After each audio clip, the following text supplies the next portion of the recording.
clacker whacker there. You seem to always want to do that, so I'll just let you do it. Oh no, I'm not doing it now. Nope. What is this episode?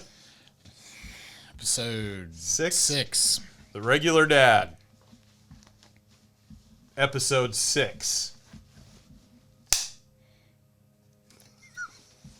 No, we're not keeping that on my side. No, I had to listen to you run your mouth about not having enough stuff over there. You're keeping it over. I don't have anything over here. And you I got just put something that to on wipe, the floor. to wipe my brow with.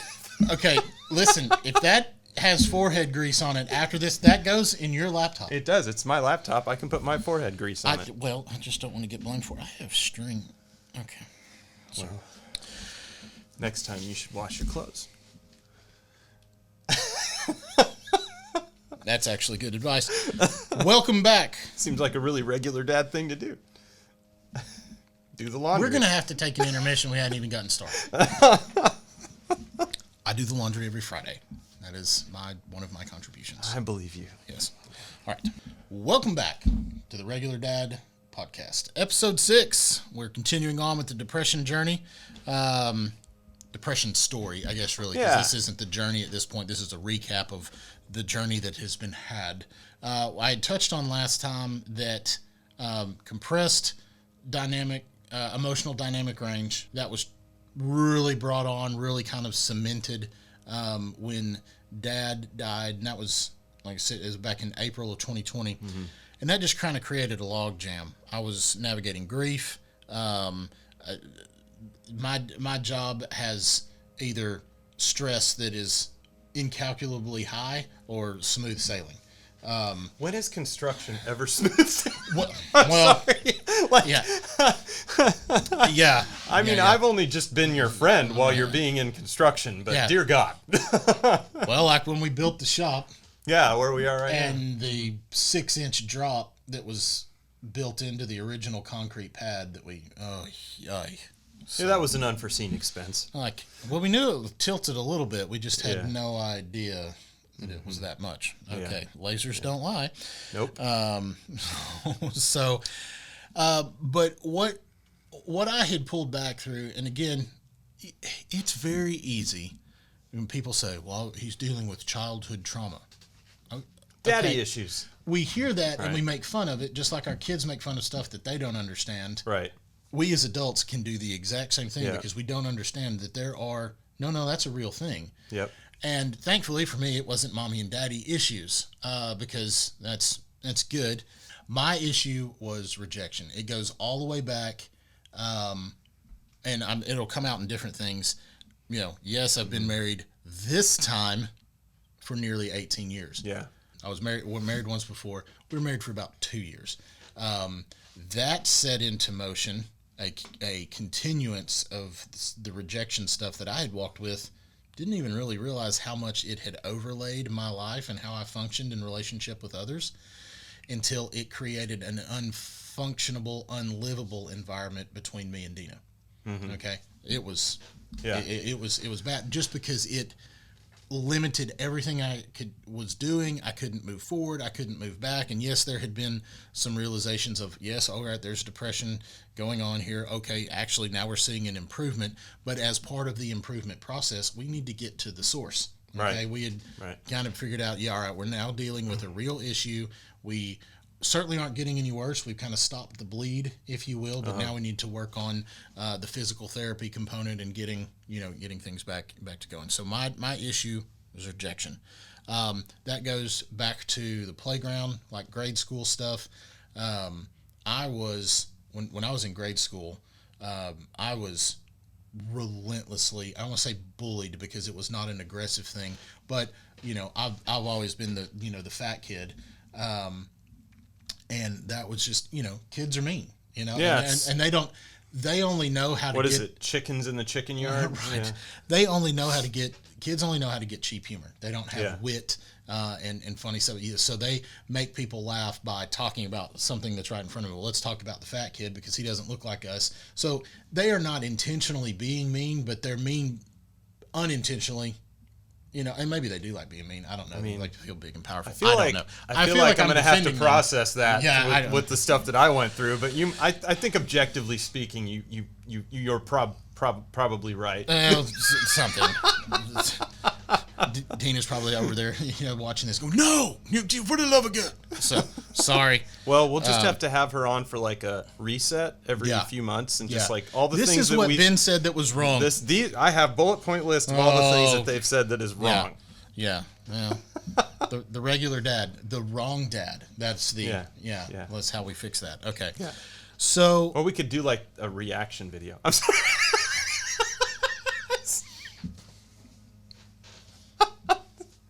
We were going to have a reaction video today. Okay. So picking back up. Okay. On the playground, I mean, this was daily. Hallways, classrooms, moving for throughout my elementary experience, 1st through 5th grade. That was part of my life. Now, I wasn't the best person to be around because I only knew how to bite back in hateful ways. Right. So I wasn't a friend to anyone, but that was a very just vicious cycle that I didn't break it. And the people, making fun of me didn't break it. It was just, it gave them fuel to keep going. All right. That's what it is. But I had to scale all the way back to that and go, when did I start to not trust people? Mm-hmm. And that was it. That was that was where the road split, where I didn't know not to trust people until after I had been attacked, you know, and daily. And you don't know how to you're too young at that point to even to have the self-awareness and the situation awareness to be able to go to like zoom out and go, oh, that's what's going on here. Yeah, if you could do that, you probably wouldn't have the trauma. Sure. You'd be able to absolutely. just like isolate yourself and be like, yeah, those people you'd process through all I don't know. I mean, it's impossible. Yeah. Didn't really battle that a lot during high school. Had a good friend group, just as the natural maturing went on, it goes on in people. I wasn't a target for the stuff that I was in childhood. But I was always the first to offer a joke about myself, still do it, So, the fat guy, me, I do it. What I think, what does Chandler say on Friends? I use humor as a defense mechanism. I think most of us do. Yeah. So I'm not. So the self-deprecation is purely for me. Yeah. I intend it, for humor purposes only. But I'm sure Dean is over there going, well, I mean, so. But fair enough. I don't know, but anyway, that everything was reactivated. All the weird. When I use this when I use this term, it's commonly associated with military, first responders, PTSD, post-traumatic stress disorder. Okay, now I'm no mental health expert by any stretch of the imagination, but when I use this term and apply it to me, understand that I'm not trying to disrespect anyone who has gone through a military thing. It's just, it's not that. That's where most of the people have heard it. Oh, he suffers from PTSD because it is so common and so intense for people that have returned from combat scenarios and different things. So, but my post-traumatic, all of my stuff triggered or was reignited, all the weird rejection stuff. And can you truly trust anyone or believe anyone that they're really going to like you? And that happened after the divorce because I was completely blindsided. I didn't know that we were having any problems. And it was just, good Lord, we were in Bible school at the time. Right? Yeah. So everything was fine. Yeah, everything was fine. Yeah. And it was one of those, came in and it was like, hey, so I'm leaving. What? That sucks, man. So...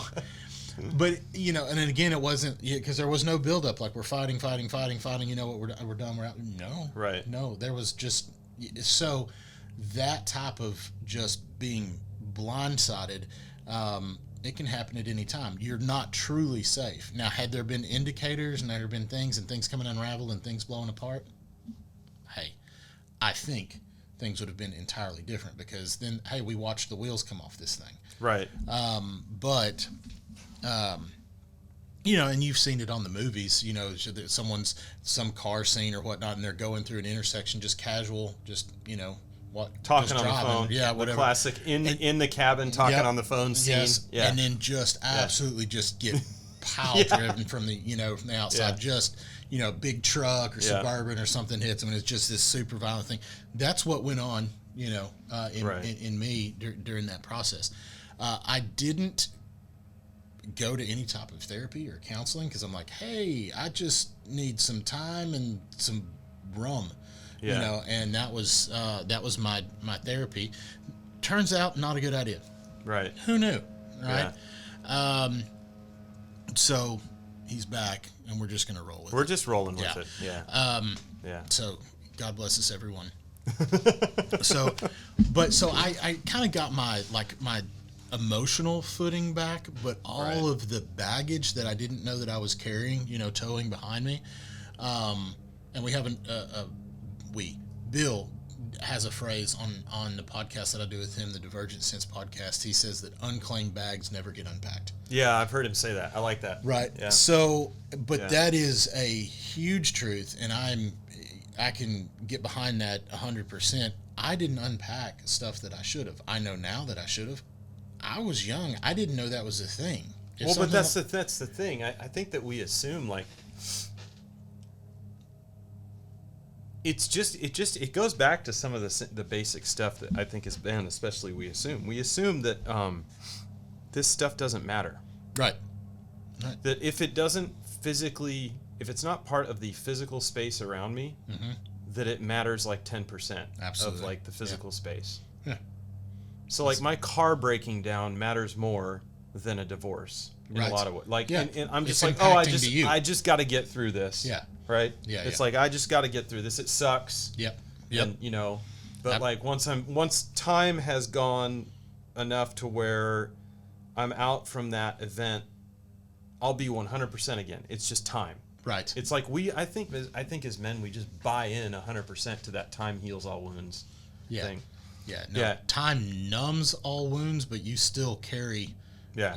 If you hadn't gone to the physical therapy, your range of emotional motion is restricted. And believe me, that's what's funny is like every other part of the world around us, if something like, I mean, even like the trees on my property, if they get like beetles in them and I don't address it, the tree is going to die. Yep. If my car isn't well maintained, it's going to break down. Yes. So even though it's like, oh, I got a check engine light, but then it went away and I'm like weeks out from that event, I don't take it in to get it looked at, that could be something that could cause that car to break down. But, right. Yep. So we do we see that in the world around us, but in us internally, we're just like, it's fine. It's fine. I feel good today. Unless it kills me. Yeah. I'm good. Yep. Except by the time it's that bad, it's bad. Right. You know. Yeah. So anyway, so that one of the things that I moved to, you know, once I realized what was going on and trying to, all right, I need to, because the space that I lived in was, I don't need anything. Because if you tell someone that you need something, that's weakness, and that's like blood in the water. That you know, that people can smell that weakness, because that's what the people used to target me for. Right. So the key is to stay strong. Absolutely. Yep. So you could never identify what you needed. All right. So Dr. John Townsend wrote a book. Great book. It's called People Fuel. And People Fuel. I'm encouraging you to get that book and read it. In that book, he identifies 22 what he refers to as relational nutrients for a healthy life. All right. I thought that was weird. I was like, all right, you need to be happy. Okay. And that's good. That's my relational nutrient. Right. Yeah, that's not a thing. You mean like happy in the relationship? Just like as long as I'm happy in the relationship. Hey, just happy. Yeah, not a thing. But that book is really eye-opening in a lot of ways, and I want to encourage people to read it. Won't dig into that too much right now, but to say, when I had just backed out from a little bit of the depression. I just kind of wrestled with, all right, it goes back to rejection issues. My wife said, she said, here, look at this list. She pulled up a list online, and she said, what is the top thing, or one of your top 5 nutrients? It was the list of relational nutrients that you would say that you need. Now, a person that's healthy, even if they've never emotionally healthy, if they've never seen that list before, they can and they go right through it, and it's not nearly as big a deal. They don't have to give it genuine consideration. Right. I mean, I felt like I don't even know where to start. It was like I either didn't need any of it, or I couldn't distinguish that I needed every one of the nutrients in vast quantities. It's like it was speaking a language you didn't understand. Right. Yeah. And I just couldn't speak to it. But and she goes, she said, you can't pick because you're that unhealthy. Yeah. Relationally. That was hard to hear. I had no reason to not believe her. And though I haven't revisited the list recently, I would like to go through and probably, and I think I would do much better with it. But again, John Townsend, People Fuel, that's the same Townsend, Cloud and Townsend Boundaries. That tons of people know that book. Yeah, that's I was going to say, good book. a lot of people know that book. So, and we will... Dina is very principled and read that at a young age. So she is a very, very dyed-in-the-wool believer. So once we get a day when we can get her here to shoot a few things, I'd really like her to talk about that book, and just for people to hear that, because just that's just a great one too, and very hard to do if you don't have good boundaries. So anyway, so I even at a post-divorce, one of the things that I didn't realize, and I said we were in Bible school, I didn't realize I had kind of put, like, the Lord had kind of rejected me. Now, I don't want to throw anyone off, but it's kind of like, okay, in my mental space, it was like, this is what I feel that the Lord has done. So the last thing that was true, but it was like, all right, you are flawed and have failed, so now we will put you over here in the marginally usable category, and that's where you will live. Yeah. All right, so I didn't ask for much. I didn't strive for much. We don't want to aggravate the Lord, and that was, I didn't realize I was living that way, but I totally was, because I just didn't avoid rejection at all costs. The next kind of phase that I went to was looking at, all right, how are we moving forward from depression? We realize that we are depressed. We realize the source of that depression. We've been working on triggers. What is something else? What is kind of the next thing? And for me, that was to analyze what else was going on around me. Right. Because I didn't know that I lived in this space because everything's compressed, but I just kind of lived everything. What was right here, everything that was bad, which wasn't too many things, was right here. But you'd have a problem with, a job, and everything's covered up. You have a problem with your kids, everything's covered. You can't really get, around it. Right. And kind of be able to pull away a little bit and look, and it's like, okay, we've got some issues, but there's all there's this good stuff going on. And I kind of likened it to, if it's difficult for us to think about all the different clothes that we have in our closet that are good things, good garments. That's a very, it's a good word. Different things that we can wear that say Bering Sea Beach Club or what have you. If the sweater that shout out to Carbide 3D. Absolutely. If it's hard to consider all the other things that we have to wear in our closet, if our the sweater that we're wearing is coming unraveled. Right. Because we're focused on, this is a problem. It is coming unraveled in front of us right now, and my life's coming apart at the seams. Everything's right here. It's the concern is right here. And so being able to lens out from that and go, okay, but this thing's good. Okay, but this is good. Right. Okay, and this is good. I would, anyone that might be have identified with what we've said in this episode or the episode prior. And again, I'm going to recommend this book with caution because it is. I mean, it's riddled with profanity, and so I mean, that's not something that bothers me. Mm-hmm. Okay, uh, just not.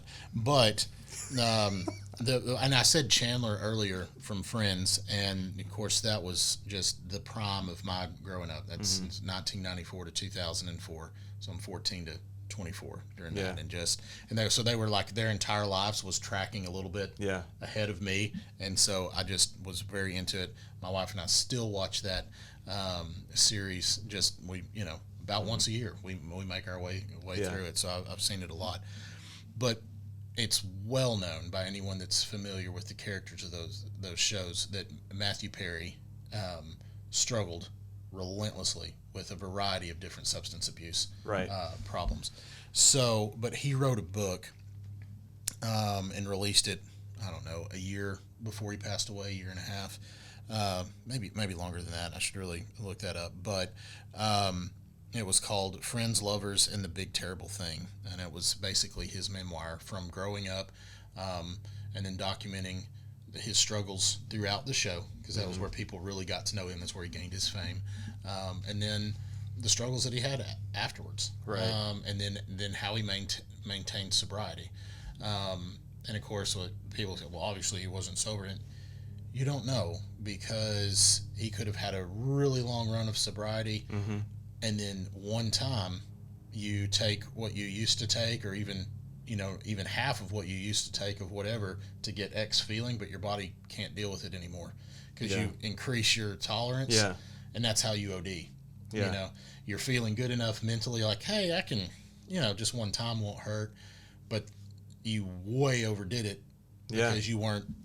Or maybe you just fall off the wagon. I mean, that is part of the story of addiction. Like, people are sober and then they fall. It's like that's part of the grace of continuing to be sober, is understanding that when you mess up, you just stay one, like start it over. So what I love about that book is there's a degree of honesty in there about his struggles and what he did with them. And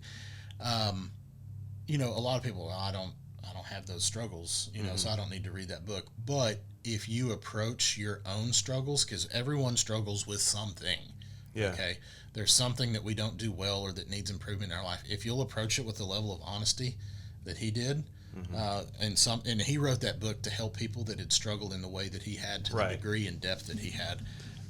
But man, I haven't struggled with chemical stuff. I've had my own struggles, but the honesty, it's like, okay, you have to be that honest and that transparent and that practical in whatever your sobriety is. John Christ, he hilarious guy, and I hope I get to meet him someday. He very funny comedian. He was off the circuit for a little while. He went through a batch of issues, and he's been open with that. But he talked about being addicted to people acknowledging him and liking him and that fame. Yeah. And that was because he talked about, when he was in part of his rehab stuff, he would go with people, but he would go to a church, but he caught himself trying to pick the church where he thought people would know him the most. Interesting. Right? Wow. And but I thought, well, that's spooky, because that was the thing, because how do you, it's like a drug. Get a shot anyway, so that book is Matthew Perry, Friends, Lovers, and the Big Terrible Thing. Just something to look at.